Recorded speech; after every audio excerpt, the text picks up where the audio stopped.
back in this same tree stand I was in 2 evenings ago. And I swore it off that night. I said I wasn't going to come back again. Wind is a little bit different tonight, though. 2 evenings ago, it was out of the northwest. It was right there.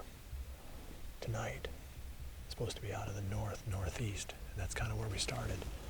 So that's about a, 30 to 40 degree angle change.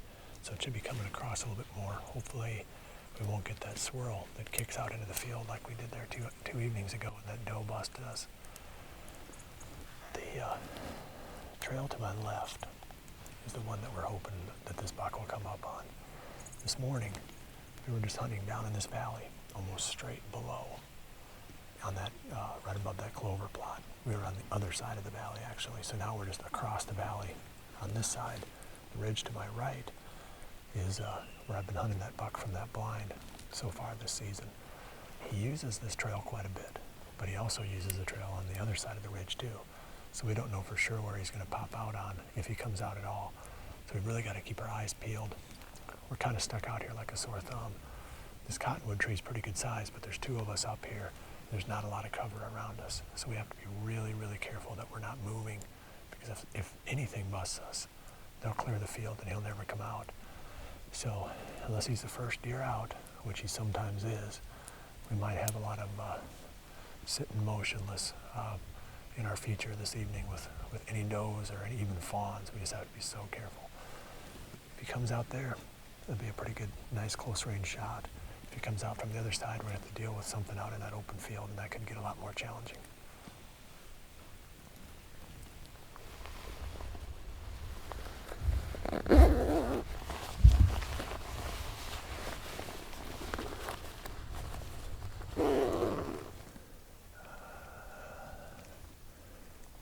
I think it's him, isn't it?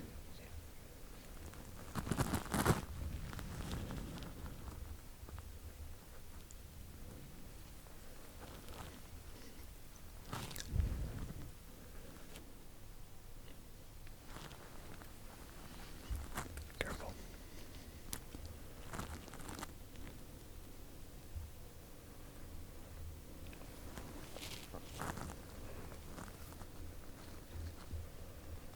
That's the tree we were going to be in.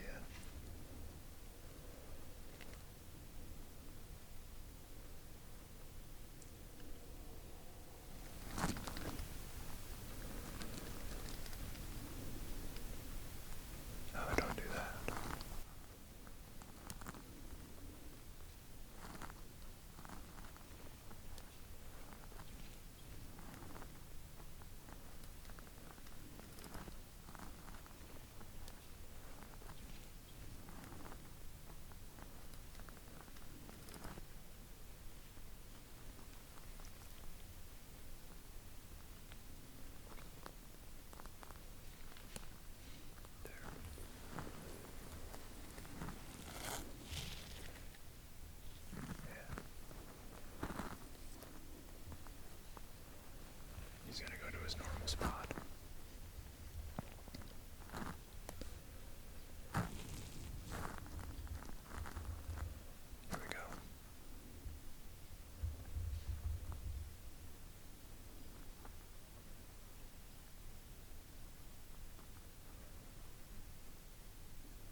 I don't know what to say about that.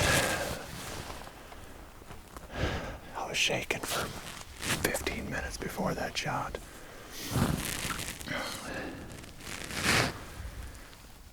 I think he's down. I mean, he crashed into that fence. And we heard a little bit of stomping and then nothing. Man.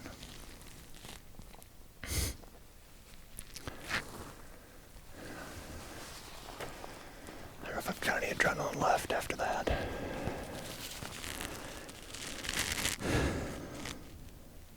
It's amazing, really. I thought when he jumped the fence that we weren't going to have a crack at him, because he zipped across the backside of that ridge. And I grunted at him, and I got his attention with about the 5th or 6th grunt. He just, for whatever reason, he wasn't hearing it. I mean, it's dead still out here. I mean, you could hear a pin drop. I felt like I could hear him chewing over there, and for some reason he wasn't hearing that grunt. But he finally heard it, and he came back again to the left. And I wanted him to come about 15 yards closer. But we're down to about the last 10 minutes of shooting, of legal shooting time now, so I couldn't wait any longer. Oh, man.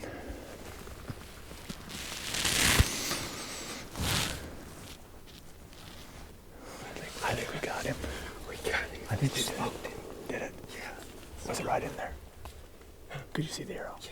Oh, really? It smoked him. See, I didn't see the arrow. It's sticking right out of the ribs. Really? Yeah. So he's done. Yeah, he's done. You want to go look at him?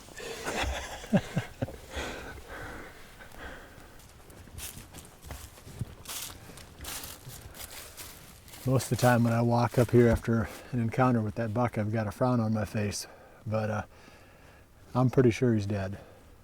I shot him and he busted over the hill. We heard him crash into a fence, and then we heard some crashing, and then a couple of thumps, and then nothing.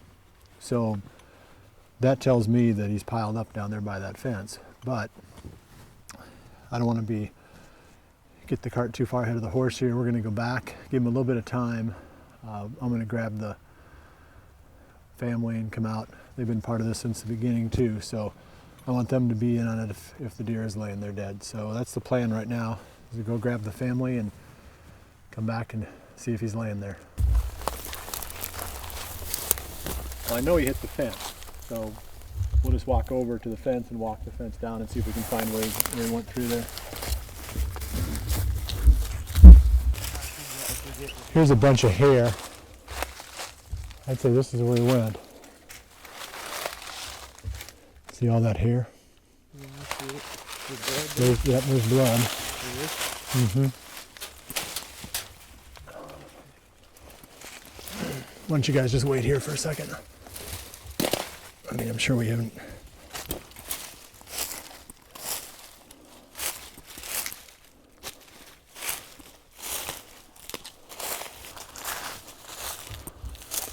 I think he's still alive.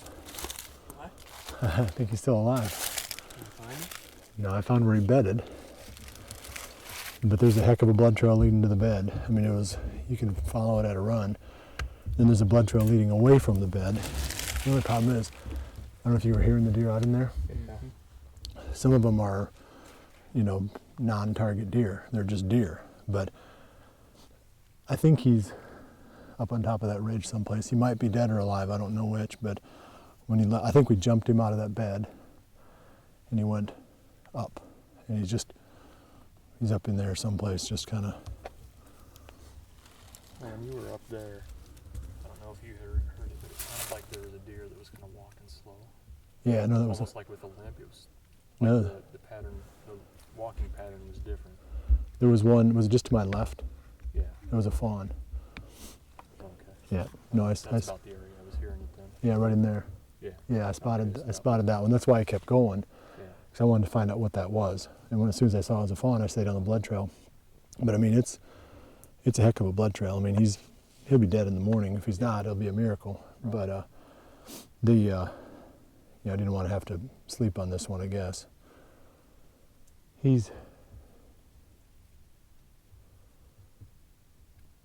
think he's up there moving around still. There's two deer up there. there's that fawn, and then there's another deer. I think the other one must be him. He went around the side hill, like I said, real good blood trail the whole way around, and then found a bed, and I thought, ooh, that's not good. And I stood there for a while, listening and looking, and I could see blood trail going away from the bed, going up the hill. So that's that's good at least. A lot of times when you have a bed, there's no blood trail after the bed. Right. I think he was moving in front of me about 40 to 50 yards ahead. So the drama continues. It's never easy with this deer. It's about 12:15 in the morning, and went back to the house and got a bit to eat, rested a little bit. So it's been 6 hours since I hit that buck, and we looked at the footage again, and he was angling toward me just a little bit. It's definitely liver blood that I found when I was in here earlier. It's a bright red blood. It's not a pinkish blood. It's not a dark red, so it's not a double lung for sure. It doesn't look like gut. So typically on a liver, you're looking at about 3 hours. I've seen him go as long as 4 hours. It's been 6 hours. So hopefully he's laying there dead. We're going to pick the blood trail up right where I left it earlier.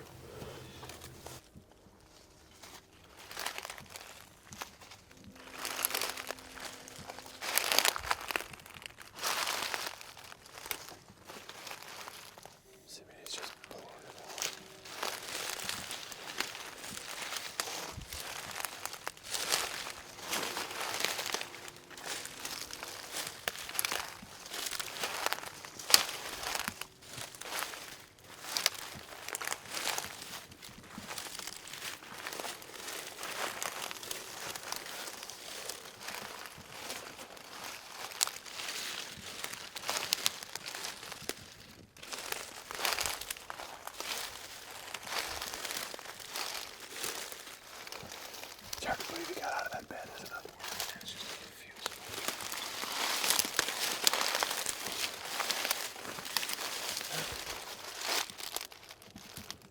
There's bubbles in that.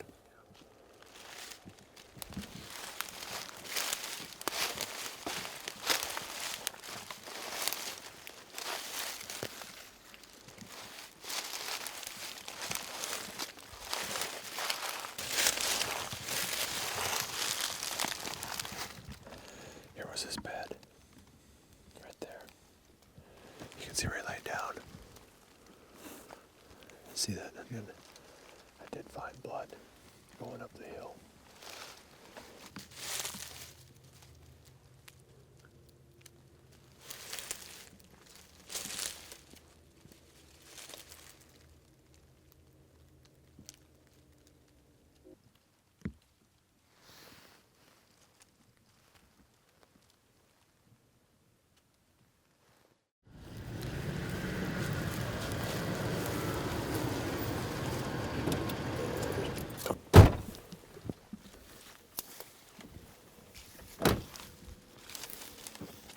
I went back to the office and caught a little bit of a nap there, and Drew joined me. We're going to go back now and see if we can find this buck. He should be dead by now, I'd say. It's 5 in the morning, and I hit the deer.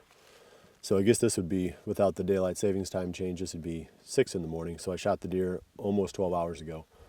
So he's got to be laying back there dead now. We're going to drive back. I've got a pretty good idea right where he's at back on this ridge. So hopefully he's laying right there still. I can't imagine that he's not. Thanks for helping me.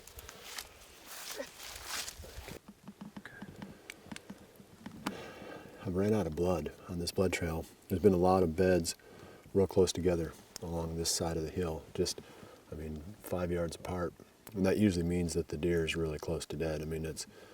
I've seen it before on bucks that were hit in the liver or hit a little bit back like that, and they'll bed real quickly, and then you won't have any blood trail anymore.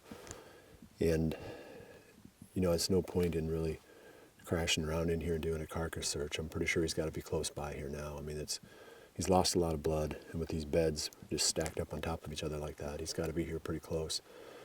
But it's always easier to look for him with a little bit of daylight. So I'm going to pull out of here and come back at first light, see if I can find him then. It just seems like this story of this buck just doesn't end. We got one more chapter. We got the recovery yet, but I've got a good feeling. I mean, I've seen this happen a lot of times where they start bedding, boom, boom, boom, and usually they're right around there someplace. All right, we got to go down and find where that last blood was, and then we'll look for him from there. Gotcha.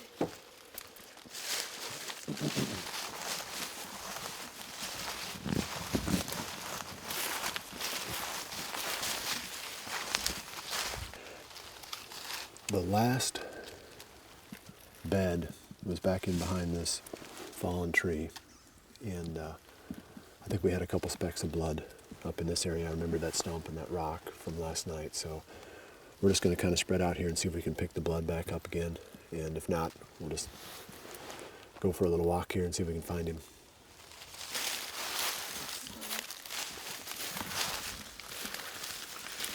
There. Okay, here's another.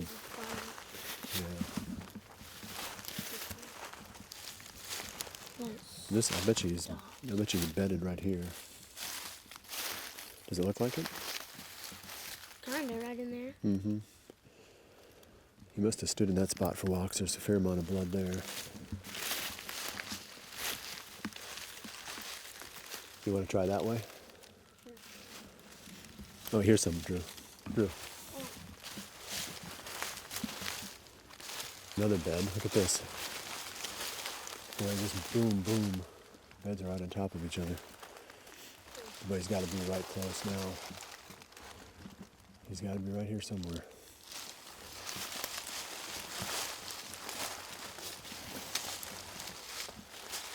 Maybe I can see him up there. Come here. See him right there?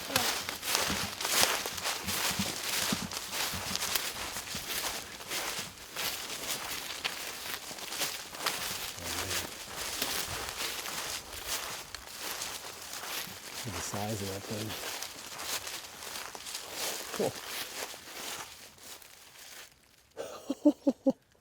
We need to make sure he's dead.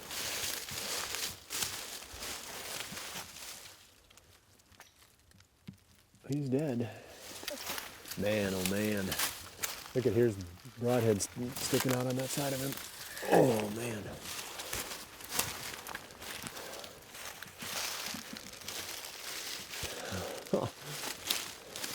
Look at the head on that thing.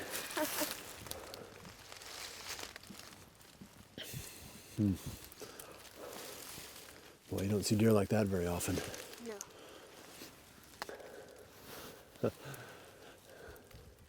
Wow, he's huge. He is huge. Come in here and look at him. Look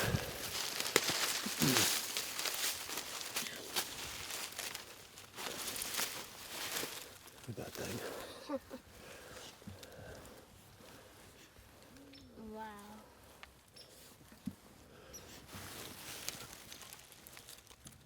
Get that out of the way.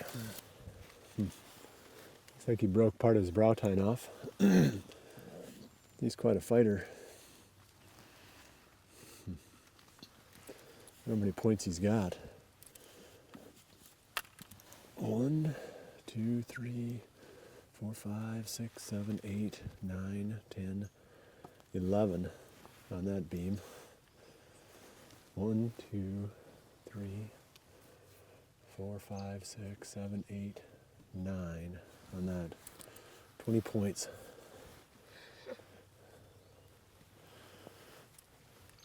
He's definitely it's 7.5-year-old deer. Yeah. Well, that's quite a story on this buck. Quite a humbling thing, really, to be able to hunt a deer like that.